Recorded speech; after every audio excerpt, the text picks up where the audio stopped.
The memory still sends a shiver down my spine. 4 years ago, I got that call from my sister Brenda. It wasn't a friendly, "Hey, how are you?" kind of call. It was panicked, desperate, and dripping with the unspoken expectation that I, her younger brother, would solve her problems.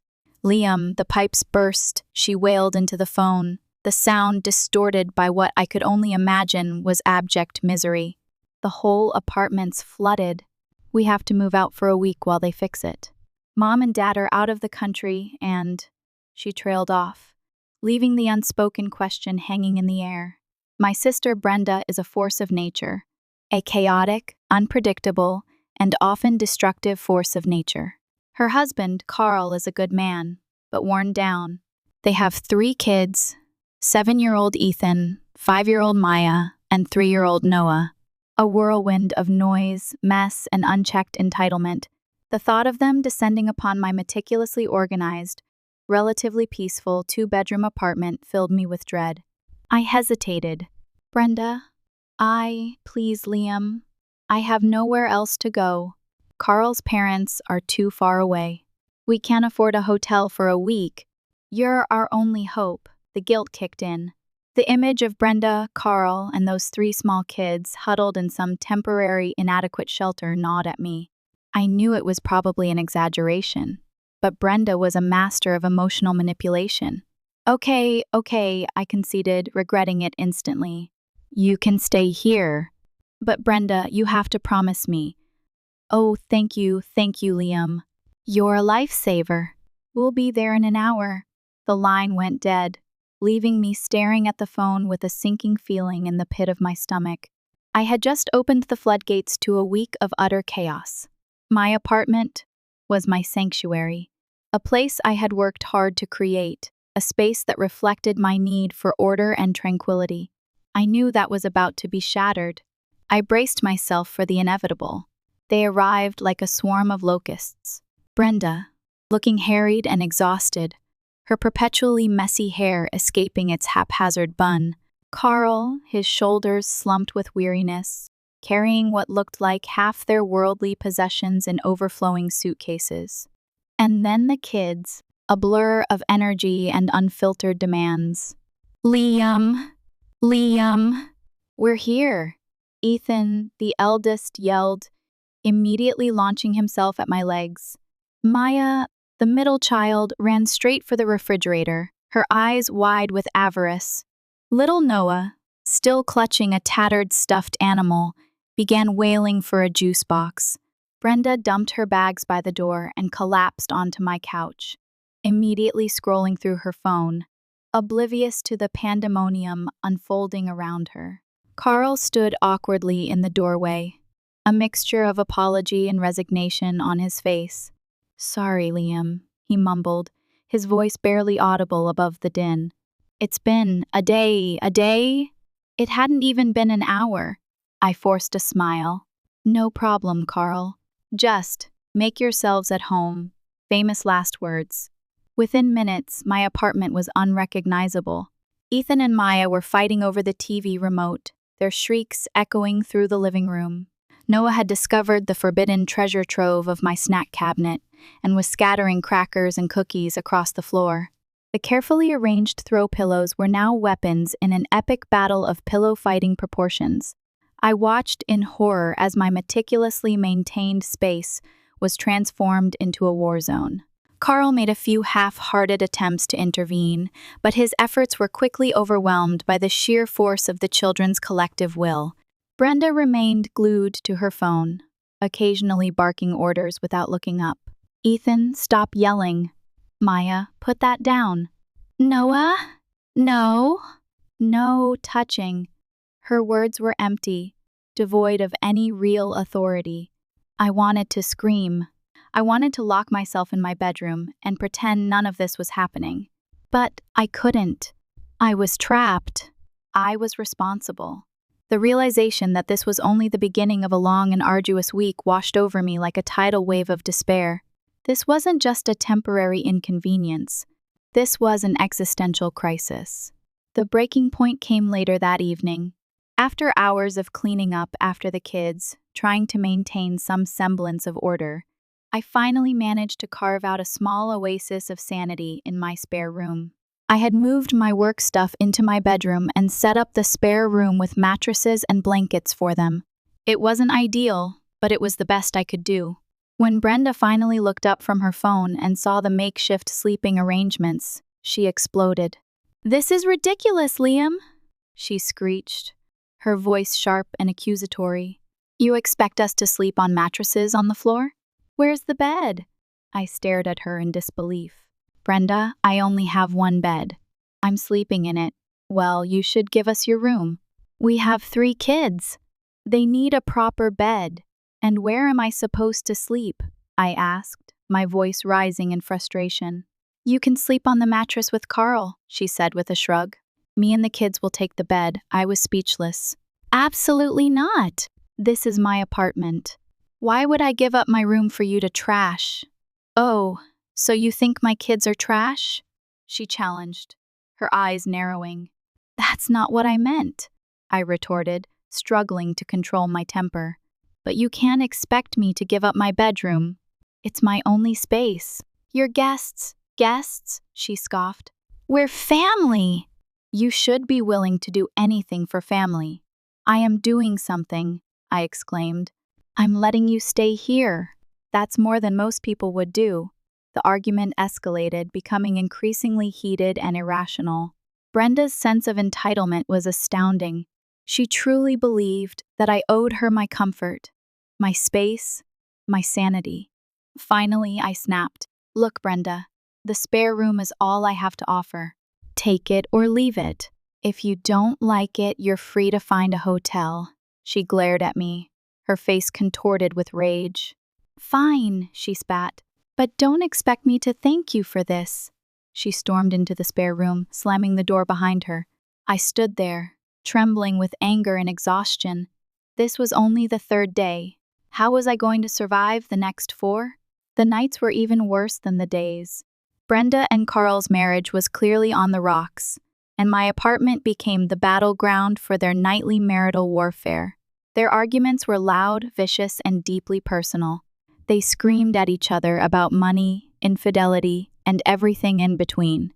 I tried to block out the noise, but their voices were like drills, boring into my skull.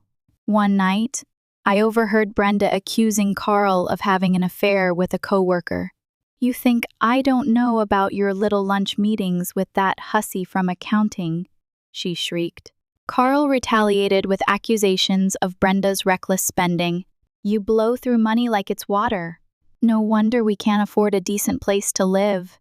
You're always maxing out your credit cards." The kids, huddled in a corner, pretending to watch TV, were clearly traumatized by the constant fighting. I felt a pang of sympathy for them, despite their earlier behavior. They were victims of their parents' dysfunction. I wanted to intervene, to tell them to stop, to think of their children, but I knew it was pointless. They were too far gone, too consumed by their own anger and resentment. I retreated to my bedroom, stuffing pillows over my ears, trying to drown out the cacophony of their hatred. I felt trapped, helpless, and utterly miserable. My girlfriend, Sarah, finally came back to town. I was desperate for a break, a moment of respite from the Brenda and Carl show. Sarah brought takeout, and we settled on the couch, trying to enjoy a movie and some semblance of normalcy. Brenda and the kids returned from their walk, and the atmosphere immediately shifted. The kids, predictably, wanted to share our food, and I was happy to oblige. Brenda, however, barely acknowledged Sarah, offering a perfunctory nod and a fake smile before retreating to her room. We tried to ignore her and continued with the movie. The kids were happily munching on popcorn, and Sarah was chatting with them, being friendly and engaging. For a brief moment, I felt a glimmer of hope that maybe, just maybe, we could salvage the evening. But of course, it was too good to last. Brenda emerged from her room, her face twisted with disapproval. "Is this really appropriate?" she demanded, her voice dripping with sarcasm. I looked at her, confused. "What are you talking about?" "This," she said, gesturing vaguely toward Sarah and me, sitting so close, cuddling up in front of the kids. "It's not something they should see." I stared at her, dumbfounded.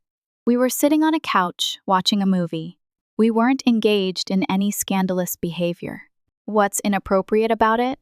I asked, my voice laced with disbelief. They know she's not part of our family, Brenda hissed. It's not good for them to see their uncle cuddling up with some random girl. She's not some random girl, Brenda, I said, my temper rising. She's my girlfriend. And what am I supposed to tell them if they ask who she is? Brenda continued, ignoring my protest. What kind of example are you setting? Sarah, sensing the tension, suggested we go to my room. It's okay, Liam, she said softly. We can watch the movie later. No, I said, my voice hardening. I'm not going anywhere. I'm not going to let her dictate what I can and can't do in my own apartment. I turned back to Brenda, my eyes blazing. You and Carl can scream and fight in front of the kids every night, but I can't sit on the couch with my girlfriend? That's your ridiculous logic? Brenda's face flushed with anger. That's completely different, she sputtered. We're married. I couldn't believe what I was hearing. Her hypocrisy was breathtaking. It's pointless to argue with you, I said, my voice dripping with contempt. I stood up, grabbed Sarah's hand, and headed towards my room. Come on, Sarah. Let's go somewhere we can actually relax. I slammed the door behind me, leaving Brenda standing in the living room, fuming with indignation. I was done.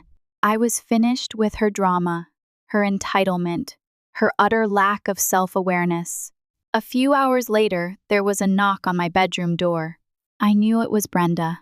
Can I come in for a second? She asked, her voice deceptively sweet. I opened the door, my expression wary. What do you want, Brenda? She's not leaving, is she?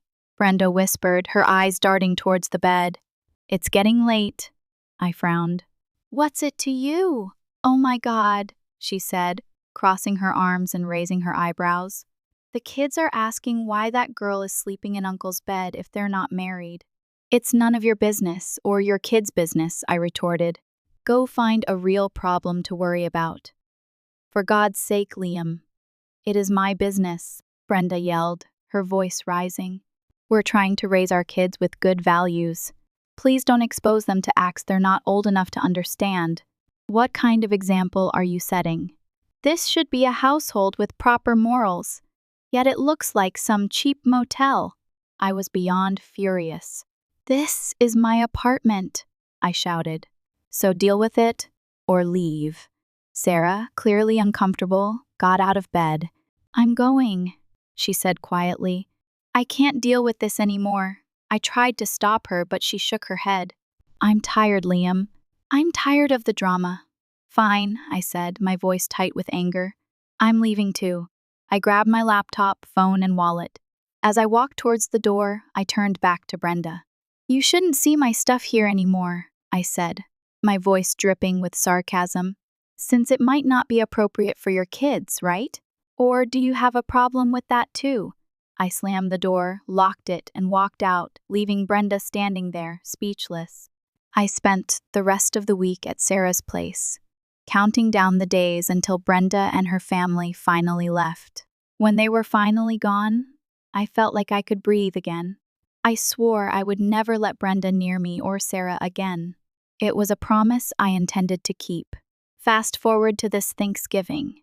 My parents invited Sarah and me to their house. Brenda and her family were also invited, as always.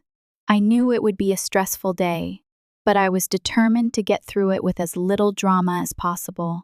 Of course, that was wishful thinking. The kids were their usual chaotic selves, running around the house, yelling and grabbing at everything. Brenda was glued to her phone, barely paying attention to them. Carl looked like he was on the verge of a nervous breakdown. During dinner, Sarah and I casually mentioned our upcoming holiday plans. We were going on a trip to Canada with Sarah's teenage nieces, aged 13 and 15.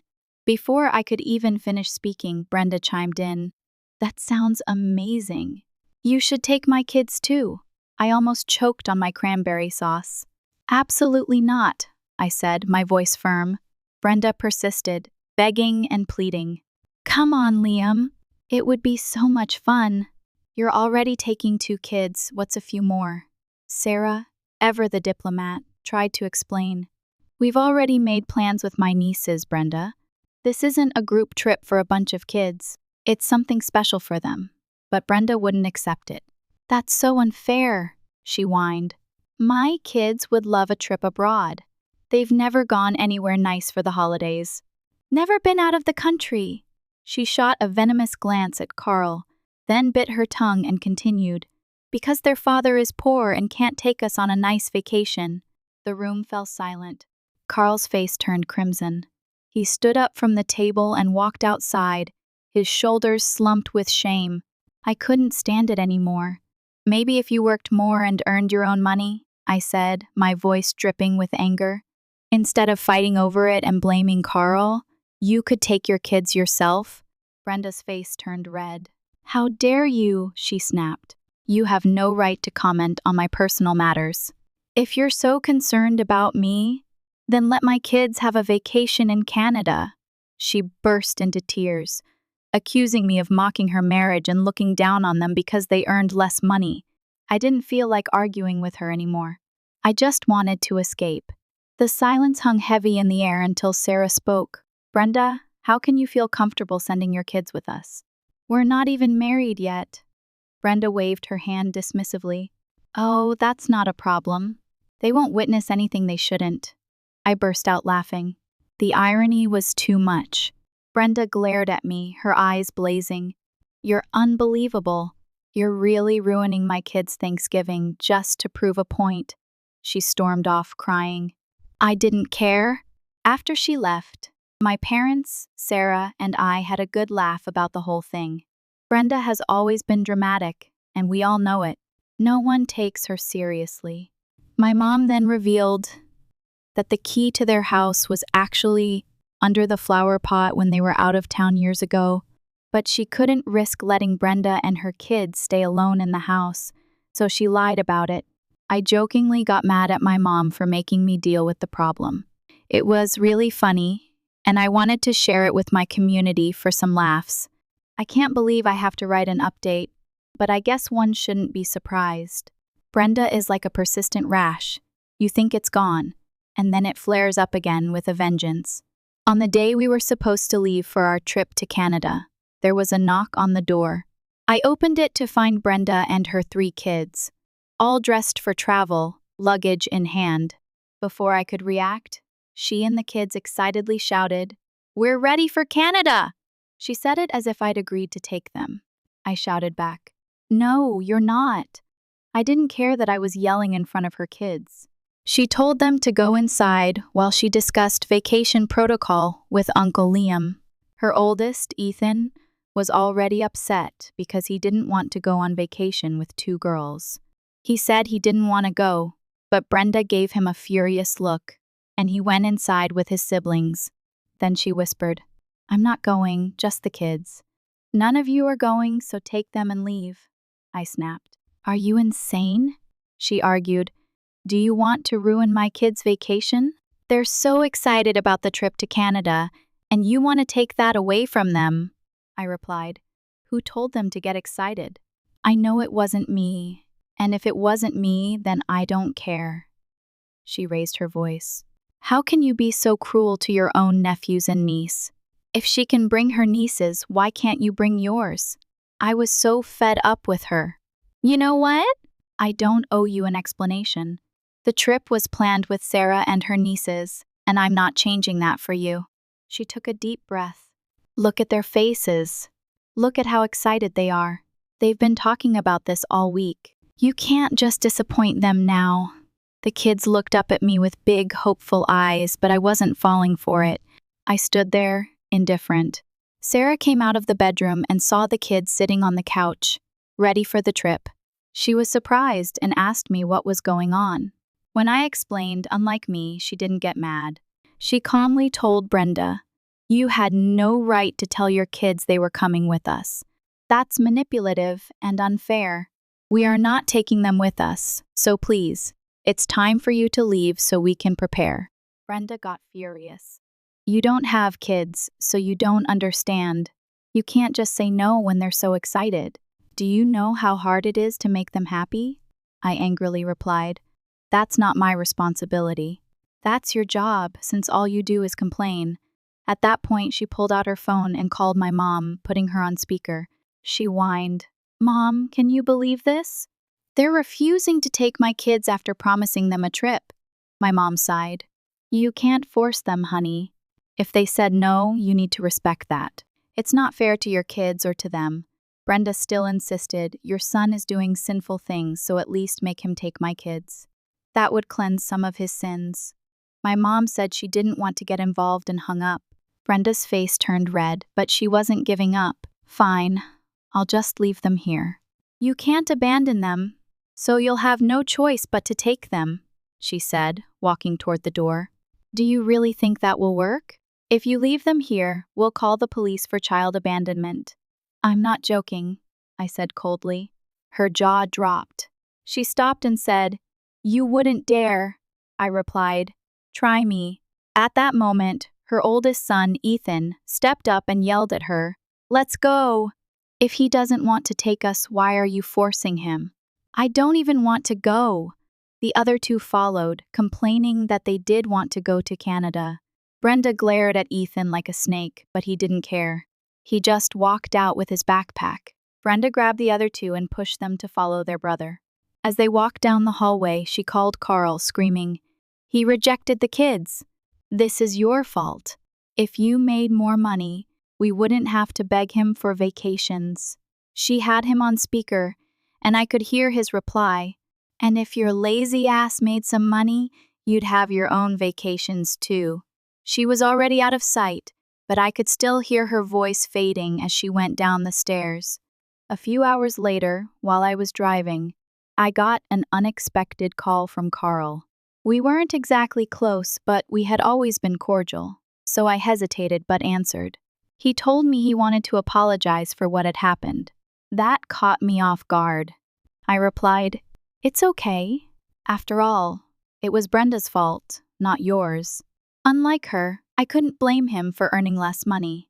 He explained that Brenda had told him over the phone that I had agreed to take the kids, which is why he allowed them to come to my house. He only found out the truth when she got home, ranting about how I had threatened to call the police. Ethan had told him the whole story. I responded bluntly, "Well, that's just how your wife is." He laughed bitterly. "Tell me about it." "Look, I'm not trying to defend her, but things have been tough. Money is tight. The kids are growing and harder to manage, and she is. Well, you know how she is." I didn't know what to say, so I just stayed silent. He continued, "I guess what I'm trying to say is, thanks for standing your ground. Someone had to do it. I tried, but you saw how that went for me. That impacted me more than I expected." He was suffering, and it seemed like Brenda had crushed him for years. I felt sorry for him that day. After the vacation, when I went to visit my parents, I found out that Brenda had lied to everyone, saying that I backed out after promising to take the kids on vacation. The only thing she didn't lie about was that I threatened to call the police. As soon as I saw her, I told my mom about Carl's call, and she also felt sorry for him. I wish he could free himself from that situation. I guess he's holding on just for the kids, or maybe for financial reasons. I don't know, but clearly his marriage is broken. Part 10. Divorce and a Glimmer of Hope. Final update. Some things have happened since our trip, but not while we were in Canada. I haven't been able to catch up with everything until we got back. One major topic is that some people thought Carl had been unfaithful, and that's why Brenda acted the way she did. Brenda has always been a little unhinged, but not to this extent. That's something that has worsened over time. But she was always unreasonable. And no, Carl wasn't unfaithful.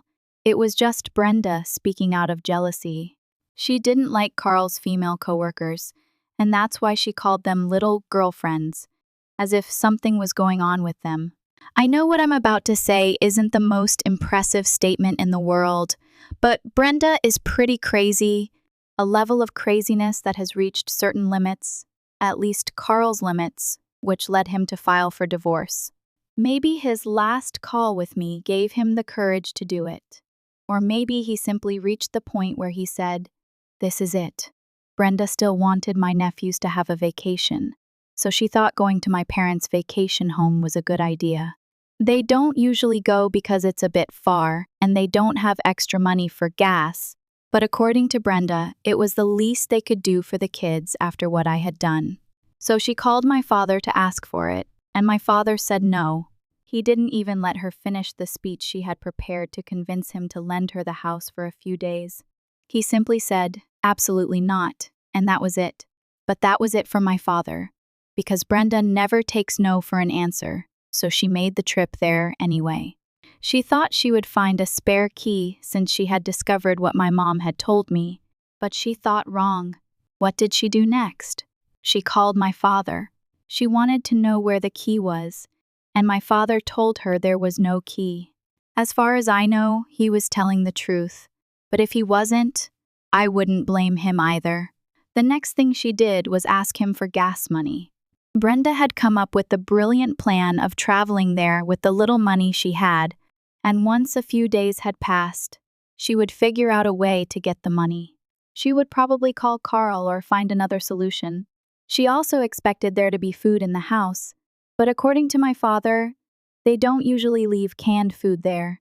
All of this was probably happening while I was talking to Carl, so while we were traveling to Canada, that's when everything exploded. Carl had no idea, and she was planning to call him once they were settled in, but in the end, she ended up calling him to ask for money for gas. Carl had to send it because the kids were there, and it was already nighttime. If she had traveled alone, maybe he would have just turned off his phone. Finally, I'm sure they had an argument. I don't know this for a fact, but I can sense it. This was what finally led Carl to decide to file for divorce. 2 days after we got back from our trip, Brenda received the divorce papers. Here's the dilemma. If there's one somewhat responsible parent, it's Carl. At least he's the one who works out of the two of them, but he won't be able to get full custody of the kids. Still, Sarah and I think that the fact that those two are now separated might ease some of the toxicity that the kids experience daily. That's something only time will tell.